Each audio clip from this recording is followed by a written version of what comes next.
Hello and welcome in Pharmapedia. आज हम नया एक सब्जेक्ट चालू करने वाले हैं फार्मा का। उसका नाम है माइक्रोबायोलॉजी। तो उसका आज लेक्चर नंबर 1 जो मैं आपके आगे डिस्कस करूंगा। ये जो माइक्रोबायोलॉजी सब्जेक्ट है, ये स्पेशली मैं इसके वीडियो इसलिए डाल रहा हूँ क्योंकि अभी जो रिसेंटली जो वैकेंसी आई है यूपीएससी ड्रग इंस्पेक्टर की, वहाँ पे इसके क्वेश्चन ज़्यादा आते हैं माइक्रोबायोलॉजी के। तो काफ़ी इजी क्वेश्चन भी होते हैं और ट्रिकी क्वेश्चन भी रहते हैं। तो इसीलिए मैंने सोचा कि कम से कम 15-20 वीडियो के अंदर मैं पूरी माइक्रोबायोलॉजी कंप्लीट करूंगा, ताकि जो स्टूडेंट तैयारी कर रहे हैं यूपीएससी ड्रग इंस्पेक्टर के एग्ज़ाम की, तो उनको हेल्प हो जाएगी। बिकॉज मैं इसलिए ये तैयार कर रहा हूँ क्योंकि ये जो यूपीएससी ड्रग इंस्पेक्टर एग्ज़ाम है, 2019 में मैंने ये एग्ज़ाम क्वालिफाई किया था रिटर्न, बट मेरा इंटरव्यू में नहीं हुआ था। तो मुझे आइडिया है कि ये क्वेश्चंस कैसे आते हैं। और मैंने इससे पहले जितने भी एग्ज़ाम दिए हैं, तो जब भी मैं पेपर सोल्व करता हूँ तो उस पेपर में जितने भी क्वेश्चंस आते हैं मुझे मालूम रहता है मैक्सिमम क्वेश्चन मेरे नोट्स के अंदर से ही होते हैं। तो मैंने इस तरह से तैयारी की थी एग्ज़ाम की। तो मैं चाहता हूँ कि आप लोगों को भी बेनिफिट हो, इसलिए मैंने ये माइक्रोबायोलॉजी टॉपिक पढ़ाना चालू किया है। तो लेट्स हम स्टार्ट करते हैं। तो हम बैक्टीरिया से स्टार्ट करेंगे क्योंकि माइक्रोबायोलॉजी में बैक्टीरिया, वायरस, फंगस और प्रोटोजोआ, ये जितनी भी छोटे माइक्रो ऑर्गेनिज्म हैं, इनके बारे में थोड़ा हमें नॉलेज होना चाहिए। तो मैं सबसे पहले माइक्रोबायोलॉजी में बैक्टीरिया से स्टार्ट करूँगा क्योंकि मैं आपको वही चीज़ पढ़ाऊँगा जो एग्ज़ाम में ज़्यादा पूछी जाती है। मैं आपको ये फालतू की चीज़ नहीं पढ़ाऊँगा कि माइक्रोबायोलॉजी वर्ड का मतलब क्या है और माइक्रोबायोलॉजी के फादर कौन थे। ये सब बकवास चीज़ें ये एग्ज़ाम में नहीं आती है, पर जो एग्ज़ाम में क्या आता है वो हम ज़्यादा फोकस करेंगे। तो सबसे पहले मैं बैक्टीरिया के बारे में बताऊंगा। बैक्टीरिया बहुत इंपॉर्टेंट है और इसके बारे में क्वेश्चंस आते हैं। तो बैक्टीरिया का क्लासिफिकेशन पढ़ेंगे। तो बैक्टीरिया के क्लासिफिकेशन बहुत सारे रहते हैं। सबसे पहला जो क्लासिफिकेशन है ईजी वाला, वो है बैक्टीरिया के शेप के बेसिस पे हम बैक्टीरिया को क्लासीफाई करते हैं कि उस बैक्टीरिया का शेप कैसा है। तो अगर आप देखोगे बैक्टीरिया के डिफरेंट टाइप के शेप रहते हैं। अगर बैक्टीरिया आपका क्या स्पेरिकल इस टाइप का, तो उसको हम क्या बोलते हैं, कोकाई बोलते हैं। अगर वो बैक्टीरिया सिंगल रहता है उसको हम कोकाई बोलते हैं। अगर वो बैक्टीरिया से 2 के फॉर्म में रहता है, 2 बैक्टीरिया एक साथ रहते हैं, जिसको बोलते हैं डिप्लोकोकाई। इसी तरह अगर बैक्टीरिया 4 के फॉर्म में रहेंगे जिसको टेट्रेट बोलते हैं। इसी तरह अगर कोई बैक्टीरिया स्पेरिकल है बट वो चेन बना के से रहती है, जो आपको चेन दिख रही है, अगर बैक्टीरिया चेन के फॉर्म में रहते हैं इसको हम बोलते हैं स्ट्रेप्टोकोकाई बोलते हैं। आपने बैक्टीरिया का नाम सुना होगा, स्ट्रेप्टोकोकस पायरोजन। इसी तरह स्ट्रेप्टोकोकस निमोनिया। ये there are so many bacteria जो एक चेन के फॉर्म में रहते हैं। अगर कोई बैक्टीरिया ग्रेप्स, जो अंगूर का जो गुच्छा रहता है, उसके फॉर्म में रहते हैं, उसको बोलते हैं स्टेफाइलोकोकस। और ये एग्जाम में पूछा हुआ है कि अगर ग्रेप्स लाइक शेप में अगर कोई बैक्टीरिया रहते हैं, स्पेरिकल बैक्टीरिया, उसको क्या बोलते हैं, तो उसको हम बोलते हैं स्टेफाइलोकोकस। अगर कोई बैक्टीरिया स्पेरिकल है और वो 8 के पेयर में रहते हैं, मतलब 8 पेयर रहते हैं, 8 पेयर रहते हैं, तो उसको बोलते हैं सरसीना बोलते हैं। ये सरसीना वेरी इंपॉर्टेंट है। तो आपको याद रखना है कि डिप्लोकोकाई मतलब 2 होते हैं, कोकाई मतलब स्पेरिकल बैक्टीरिया रहते हैं। अगर वो 4 के फॉर्म में रहते हैं टेट्रेट बोलते हैं, ये कभी नहीं पूछेंगे। पर अगर जो चेन के फॉर्म में रहते हैं, सर्कुलर बैक्टीरिया, स्पेरिकल बैक्टीरिया, तो उसको स्ट्रेप्टोकोकाई बोलते हैं। अगर ग्रेप्स लाइक गुच्छे की फॉर्म में रहते हैं, जो अंगूर का गुच्छा रहता है, उसको स्टेफाइलोकोकस बोलते हैं। और इसी तरह अगर 8 का पेयर रहता है उसको बोलते हैं सरसीना बोलते हैं। तो ये आपको पता चल गया होगा। अगर इसी तरह अगर मैं बात करूं शेप के बेसिस में, अगर बैक्टीरिया रोड शेप है, इस टाइप का रोड शेप का रहता है, उसको हम बोलते हैं बेसिली बोलते हैं। तो ये जो बेसिली बैक्टीरिया, आपने नाम सुना होगा माइक्रोबैक्टीरियम ट्यूबरक्लोसिस, ये जो बैक्टीरिया रहता है इसको हम बेसिली बोलते हैं। ये बेसिली बैक्टीरिया होता है। तो बेसिली बैक्टीरिया क्या होता है, एक चेन टाइप का बैक्टीरिया रहता है। इसी तरह अगर चेन टाइप का बैक्टीरिया है, अगर उसके ऊपर ऐसे फ्लैजिला रहते हैं, इस टाइप के धागे रहते हैं, तो वो जो फ्लैजिला क्या मोमेंट में हेल्प करते हैं, बैक्टीरिया मोटाइल हो जाता है। तो इसी टाइप के बैक्टीरिया को क्या बोलते हैं, फ्लैजिलेट जो बैक्टीरिया। इसका एग्जांपल है साल्मोना टाइफी, जिसमें टाइफाइड जो डिजीज़ होती है, बीमारी होती है। वो कौन सा बैक्टीरिया होता है आपका, रोड से, जिसमें क्या रहता है, फ्लैजिला लगे रहते हैं। अगर फ्लैजिला लगे रहेंगे मतलब क्या है, वो मोटाइल बैक्टीरिया है। इसी तरह देखो, ये सिंपल माइक्रोबैक्टीरियम ट्यूबरकुलोसिस वाला रोड शेप का बैक्टीरिया है। इसके ऊपर कोई आपको फ्लैजिला नहीं दिखेंगे, इसकी वजह से हम बोल सकते हैं कि माइक्रोबैक्टीरियम ट्यूबरकुलोसिस जो बैक्टीरिया है वो नॉन मोटाइल रहता है। ठीक है। इसी तरह अगर कुछ बात करूं, अगर मैं इसको कुछ आपको कर्व के फॉर्म में इस टाइप का बैक्टीरिया मिलता है, जिसको हम क्या बोलते हैं, विब्रो बोलते हैं या स्पाइरल्स बोलते हैं। तो ये स्पाइरल बोलो या फिर विब्रो। आपने सुना होगा विब्रो कोलारी। विब्रो कोलारी एक डिजीज़ रहती है जिसमें डायरिया होता है। वो डायरिया जो होता है वो कैसा होता है, वो वाइट राइस पानी जैसा डायरिया होता है विब्रो कोलारी में। तो आपको याद रखना है विब्रो कोलारी मतलब क्या, स्पाइरल बैक्टीरिया रहता है।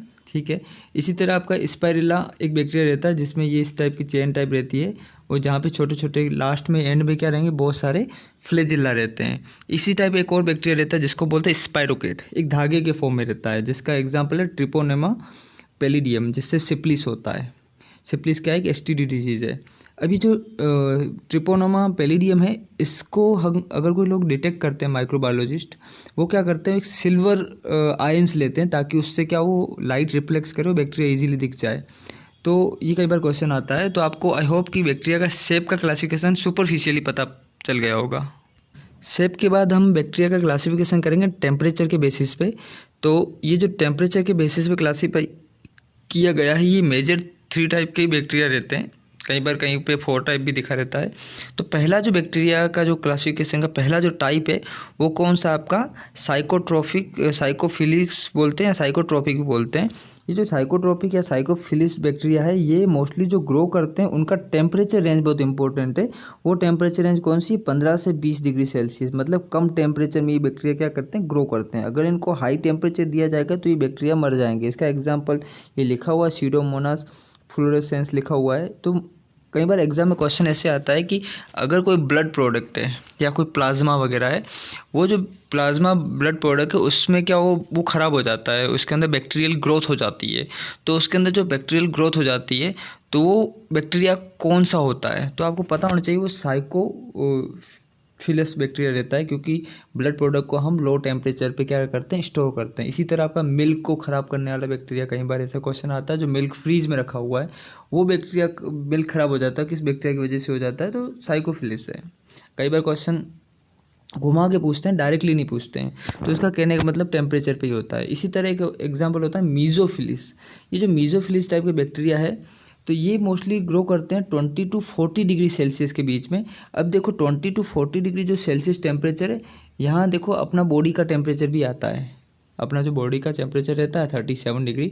तो ये जो टेम्परेचर रहता है बॉडी का, ये इसी के रेंज में आता है। तो मीज़ोफिलिस में जितने भी बैक्टीरिया आते हैं वो ह्यूमन बॉडी या फिर एनिमल बॉडी को क्या करते हैं, इंस्पेक्शन कोज करते हैं, डिजीज़ कोज करते हैं। तो क्वेश्चन आता है जो ह्यूमन में डिजीज़ कोज करने वाले जो बैक्टीरिया होते हैं वो कौन से होते हैं, वो मीज़ोफिलिस रहते हैं। इसमें बहुत सारे एग्जाम्पल है, आपको जितने भी देख लो डिजीज़ कोज करने वाले, साल्मोनेला टाइफी है, या फिर इस्चेरिया कोलाई है, या फिर स्टेफाइलोकोकस ओरियस। अब आप ये बताओ जो स्टेफाइलोकोकस, ये स्टेफाइलोकोकस कौन से बैक्टीरिया होते हैं, तो आपको पता है ये कोकाई मतलब क्या, स्पेरिकल बैक्टीरिया। और स्टेफाइलोकोकस किसको बोलते हैं, ग्रेप्स लाइक अंगूर का गुच्छा बना जाते हैं, उन बैक्टीरिया को बोलते हैं स्टेफाइलोकोकस बोलते हैं। इसी तरह एक क्लासिफिकेशन जिसमें थर्मोफिलिस। अभी जो थर्मोफिलिस बैक्टीरिया नाम से पता चल रहा है कि ये थोड़े हाई टेम्परेचर पे ग्रो करते हैं बैक्टीरिया। तो मोस्टली इनका temperature 50 to 60 degree Celsius temperature रहता है। इस टेम्परेचर पे ये क्या करते हैं, ये ग्रो करते हैं। इसमें बेसिलस स्टीरियोथर्मोफिलिस आते हैं। तो आप कह सकते हो अगर मिल्क को बॉईल किया जा रहा है, बॉईल करने के बाद या फिर इसको हीट किया जा रहा है, बॉईल टेम्परेचर तो ज़्यादा रहता है, तो ठंडा होने के बाद अगर दूध फट जाता है तो उसमें कौन से बैक्टीरिया ग्रो कर सकते हैं, थर्मोफिलिस करे जाते हैं।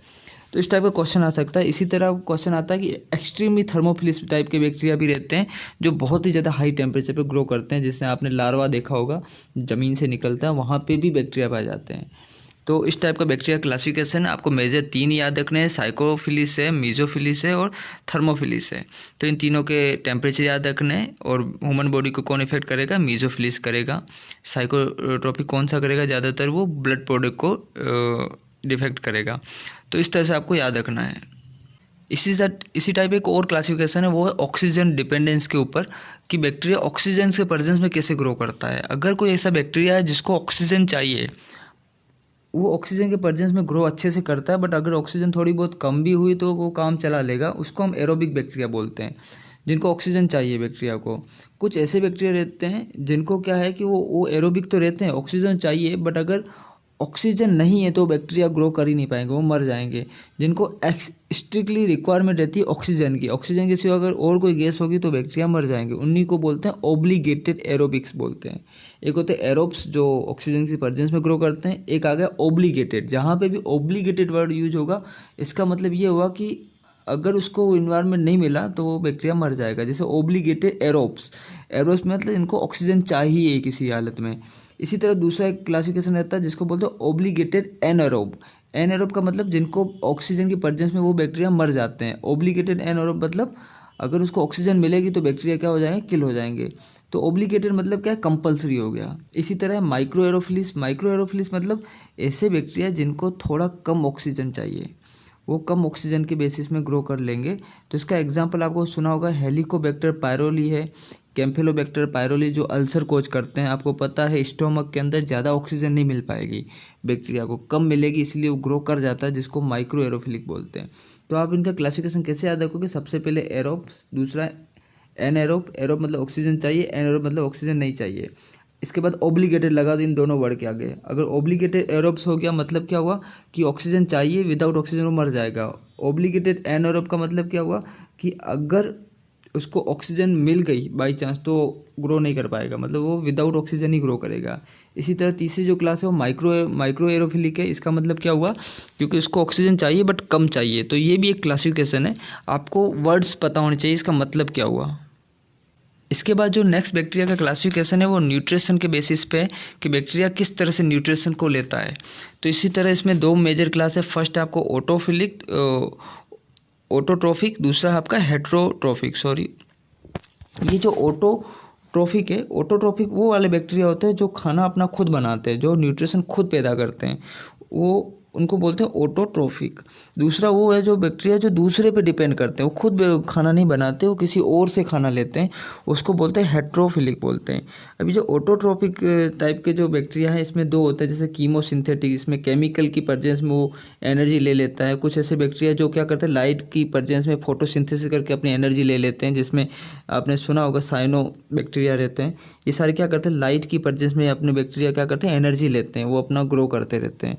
तो ये क्या ऑटोफिलिक बैक्टीरिया, वो खुद मतलब ऑटोट्रोपिक टाइप के बैक्टीरिया है जो खुद क्या करते हैं, ग्रो करते हैं, खुद ही अपना फूड बनाते हैं, खुद ही मतलब खुद को डेवलप करते हैं।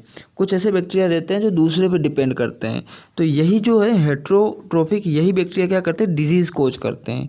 तो इसमें दो टाइप की क्लास है, एक है पैरासाइट, तो पैरासाइटिक में पैरासाइट बैक्टीरिया रहते हैं, दूसरा आपका सेप्रोफाइटिक। अभी जो पैरासाइट बैक्टीरिया है, अभी जो पैरासाइट दिख रहा है आपको, ये वो बैक्टीरिया है जो किसी दूसरे एनिमल के बॉडी के अंदर ग्रो करेंगे और उसको क्या हार्म पहुंचाएंगे, डिजीज़ कोज करेंगे, इसीलिए इनको पैरासाइट बोलते हैं।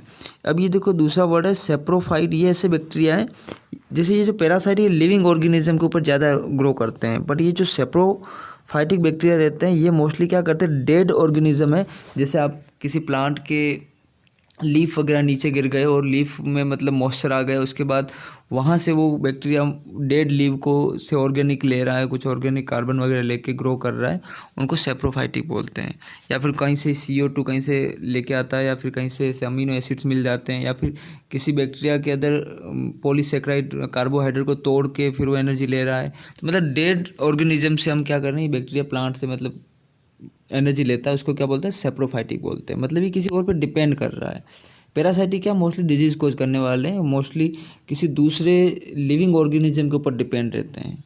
तो आई होप आपको ये न्यूट्रिशन बेसिस का एक हल्का सा आइडिया लग गया होगा, क्योंकि कई बार ड्रग इंस्पेक्टर जैसे एग्जाम में स्टेटमेंट आते हैं बड़े बड़े, चार स्टेटमेंट रहेंगे, उनमें से नीचे ऑप्शन रहेंगे कि इनमें से कौन सा सही है, A और B सही है, B और C सही है, ऐसा मतलब कॉम्बिनेशन टाइप के क्वेश्चन रहते हैं। तो वो ज़्यादातर स्टेटमेंट इस बेसिक कॉन्सेप्ट से बनते हैं। अगर आपको पूछा ऑटोफिलिक बैक्टीरिया के बारे में कुछ स्टेटमेंट दे दिया, हेट्रोफिलिक बैक्टीरिया के बारे में स्टेटमेंट दे दिया, इस टाइप के क्वेश्चंस आते हैं।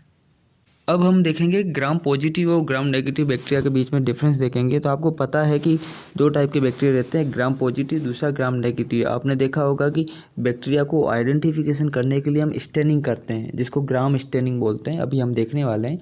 तो ग्राम स्टेनिंग के अंदर क्या रहता है कि वहाँ पे हम बहुत सारे कुछ केमिकल्स डालते हैं, जिससे क्या होगा, अगर वॉयलेट कलर आता है तो ग्राम पॉजिटिव बैक्टीरिया है, अगर आपका थोड़ा पिंकिश कलर आ जाता है उसको ग्राम नेगेटिव बोलते हैं। वो अभी हम टेस्ट देखने वाले हैं। बट उन दोनों में और डिफरेंस क्या रहते हैं, तो ये जो ग्राम पॉजिटिव जो बैक्टीरिया रहते हैं, तो इनकी जो सेल वॉल रहती है वो स्मूथ रहती है और सिंगल लेयर की रहती है। बट जो ग्राम नेगेटिव बैक्टीरिया रहते हैं इनकी सेल वॉल डबल लेयर की रहती है, थोड़ी वेवी रहती है। वेवी मतलब इस टाइप की बैक्टीरिया की वेव सेल वॉल रहेगी, और ये जो ग्राम पॉजिटिव की एक स्मूथ सेल वॉल रहेगी।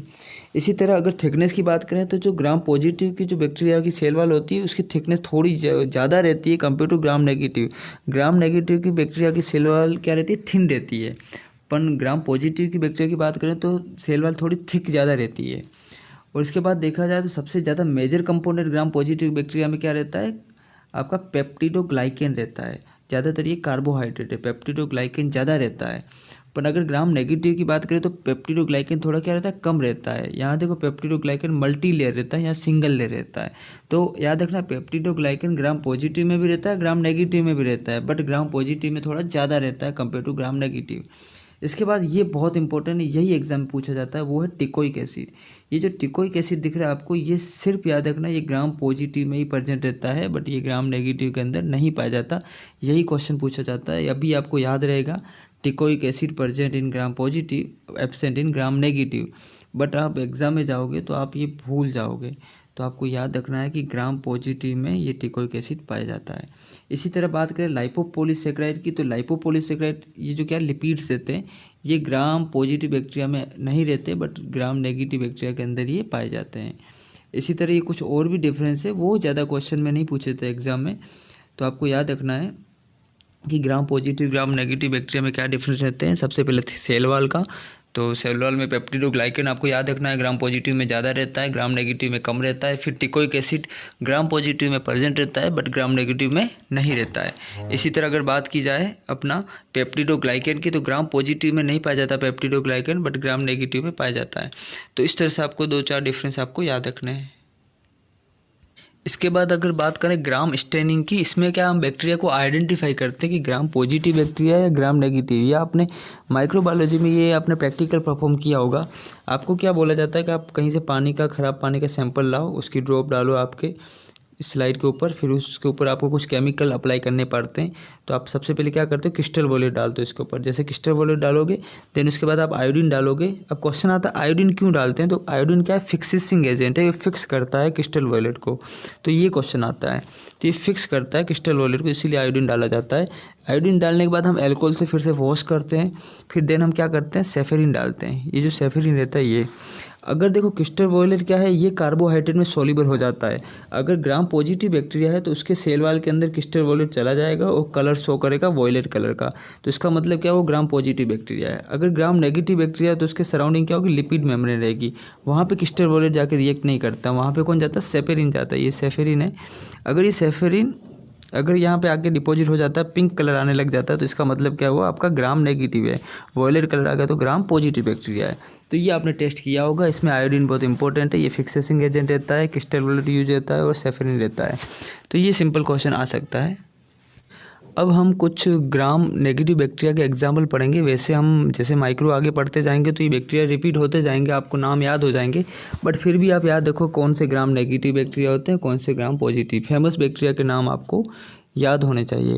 कई बार क्या होता है कि कौन सा ग्राम पॉजिटिव है, उसमें 3 ग्राम नेगेटिव बैक्टीरिया के नाम दे देगा, 1 पॉजिटिव होगा, फिर आपको आइडेंटिफाई करना पड़ता है, तब आपको डिफिकल्टी हो जाती है।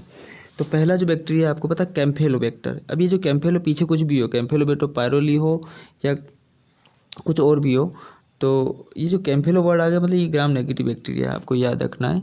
इसी तरह ई कोलाई, इस्चरिया कोलाई आप बोलते हो, तो ई कोलाई है ना, ये इसका बहुत सारा यूज रहता है। जैसे वाटर के अंदर मतलब वाटर की प्योरिटी चेक करने में ई कोलाई यूज़ किया जाता है।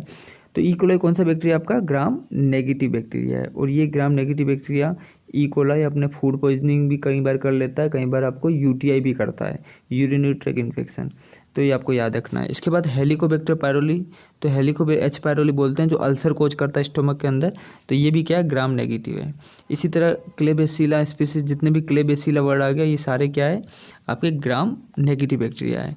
इसी तरह कुछ फेमस बैक्टीरिया हम देखें, जैसे आपका और है प्रोटस बैक्टीरिया, ये भी क्या करता है, प्रोटस आपका यूरिनरी ट्रैक्ट इन्फेक्शन करता है, तो ये भी क्या है, ग्राम नेगेटिव है। इसी तरह स्यूडोमोनास अर्गीमिनोसा। अब देखो क्वेश्चन आता है कि कई बार क्या होता है कि किसी को इंस्पेक्शन हो जाता है, घाव लग जाता है हाथ पे, जो वहाँ पे इंस्पेक्शन हो जाता है, जिसमें क्या होता है, पस भर जाता है। आपने पस तो देखा होगा, किसी वाइट सा पस भर जाता है अपने घाव के ऊपर। तो क्वेश्चन आता है कि पस के अंदर कौन सा बैक्टीरिया रहता है, वो स्यूडोमोनास अर्गुमिनोसा रहता है।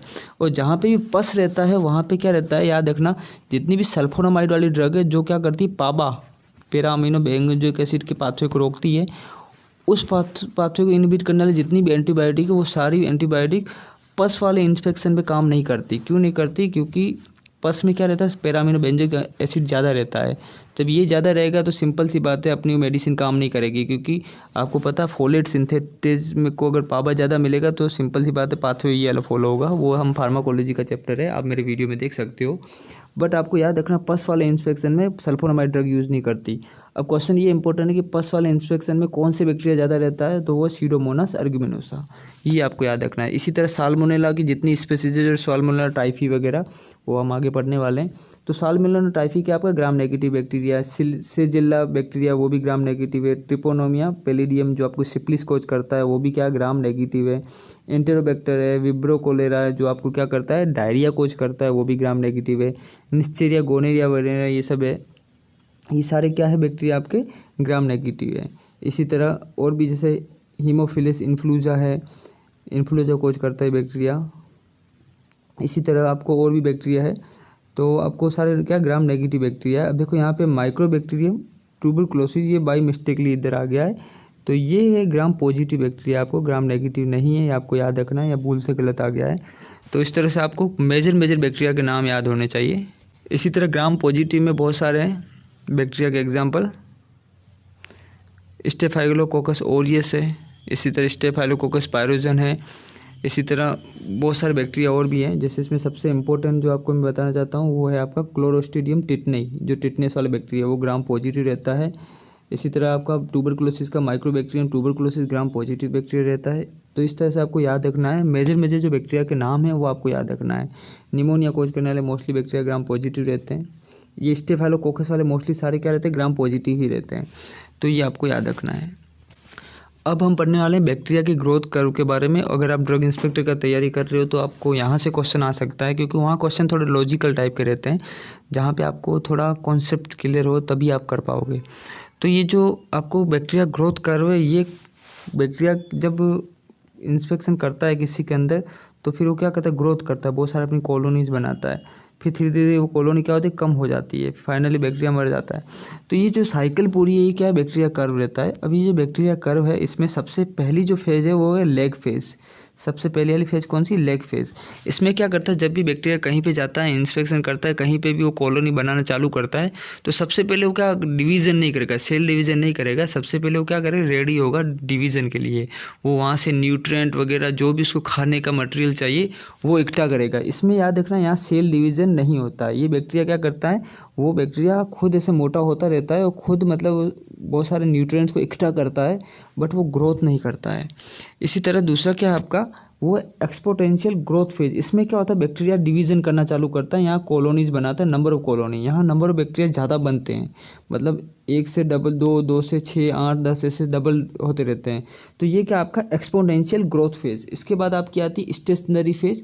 अभी जो स्टेशनरी फेज है इसमें क्या होता है कि यहाँ बैक्टीरिया नए बन रहे हैं और यहाँ बैक्टीरिया किल हो रहे हैं, तो बैक्टीरिया डेड हो रहे हैं और बैक्टीरिया बन रहे हैं, ये दोनों क्या इक्वल हो जाते हैं। इस वजह से इसको स्टेशनरी फेज बोलते हैं। ना तो कॉलोनी ज़्यादा बढ़ रही है ना घट रही है, मतलब क्या हो रहा है यहाँ सेल डिवीज़न तो हो रहा है, नए नए बैक्टीरिया तो बन रहे हैं, बट वहाँ मर भी ज़्यादा रहे हैं, तो बरोबर होता है। इस वजह से इसको क्या बोलते हैं स्टेशनरी फेज बोलते हैं। इसके बाद क्या डेथ फेज, डिक्लाइन फेज। इसमें क्या रहता है डेथ फेज में बैक्टीरिया मरते ज़्यादा हैं बट ग्रो कम कर रहे हैं, मतलब बैक्टीरिया डिवीज़न कम हो रहा है बैक्टीरिया सेल का बट मर ज़्यादा रहे हैं, इसको बोलते हैं डेथ फेज।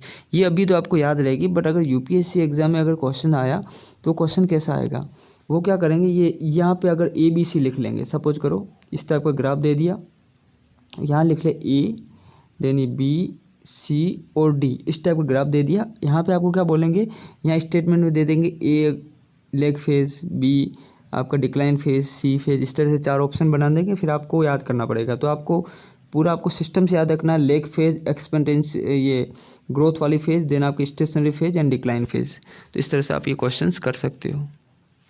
इसके बाद कुछ बैक्टीरिया के फेमस कल्चर मीडिया है। इन कल्चर मीडिया के बारे में हम आगे वैसे पढ़ने वाले हैं अच्छे से, बट आपको कुछ कल्चर मीडिया याद करने पड़ेंगे।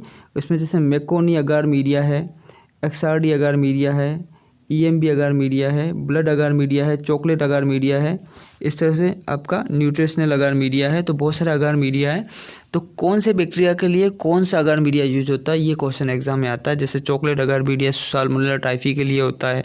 इसी तरह ब्लड अगार मीडिया किसके लिए रहता है, अगर आप चाहो तो कमेंट करके मुझे बता सकते हो। वैसे हम ये सब आगे पढ़ने वाले हैं। ये मैककोनी अगार मीडिया किसके लिए यूज़ किया जाता है, बहुत ज़्यादा इंपॉर्टेंट है, बहुत बार क्वेश्चन पूछा हुआ है।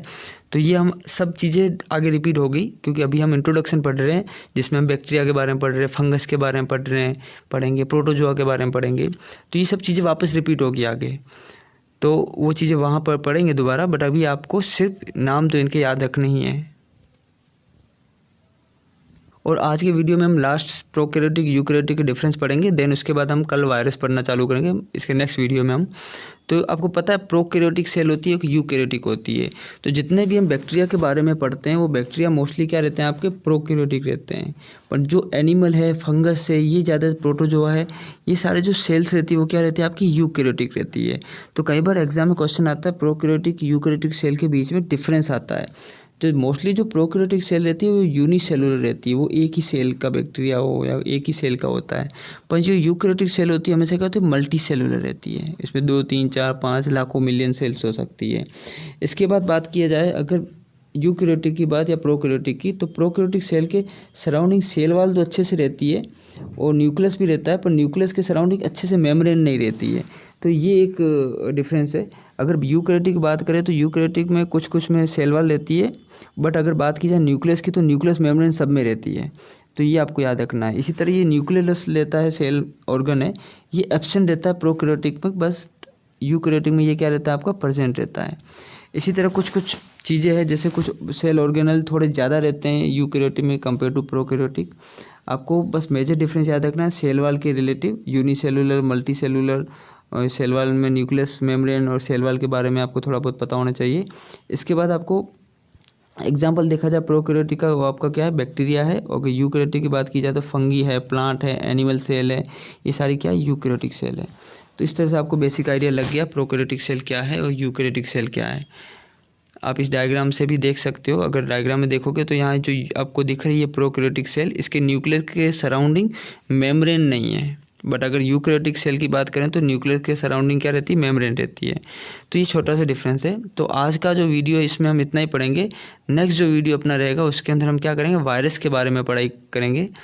तो आई होप आपको ये वीडियो अच्छा लगा होगा। अगर आपको अच्छा लगा है तो आप ये वीडियो शेयर कर सकते हो, सब्सक्राइब कर सकते हो। Thank you so much.